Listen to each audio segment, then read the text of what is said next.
night, he and his allies are pointing to what they see as inconsistencies and problems, but the big target is still on the back of the former VP Joe Biden and his son. So let's get some perspective here.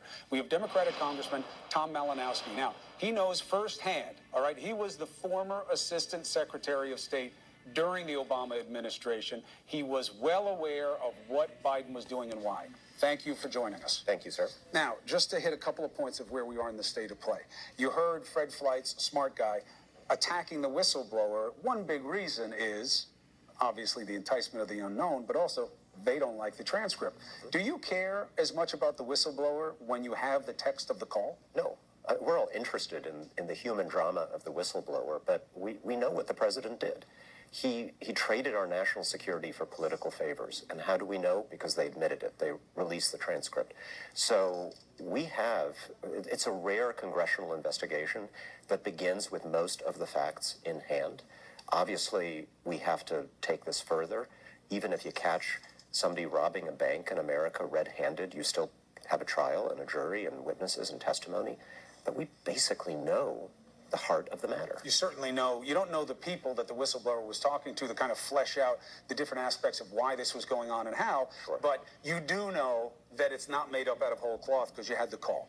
Two defenses. First one, the president was just enlisting the help of an ally with matters of corruption, and in fact, William Jefferson Clinton signed a treaty on exactly that with Ukraine, and that's all this is. He did not mention corruption in this phone call. He has shown no evidence of any interest in corruption in Ukraine. All he wanted was the dirt on his political opponent, Joe Biden. So now that's the second defense. By the way, I'm right about Joe Biden.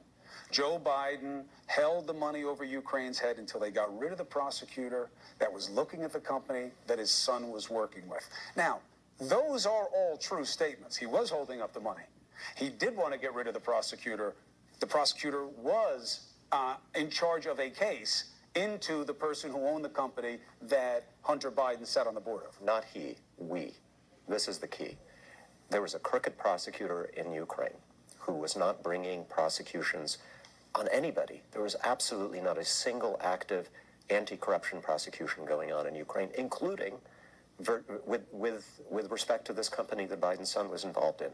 We, the United States government, and our allies in Europe, and the International Monetary Fund, and every international institution that was trying to help Ukraine at the time said, you got to get rid of this crooked prosecutor and get somebody who will actually go after these cases.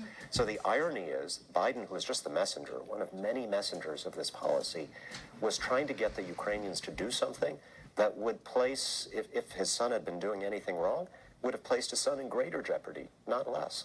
By replacing the prosecutor and having somewhat of a say in the new one that came in, why isn't that reasons of suspicion? Well, we didn't have a say in the new one that came in. What we basically said, all of us, again, not just Joe Biden, was that you've got to get somebody who will actually prosecute corruption across the board. What do you think of the notion that it doesn't look good?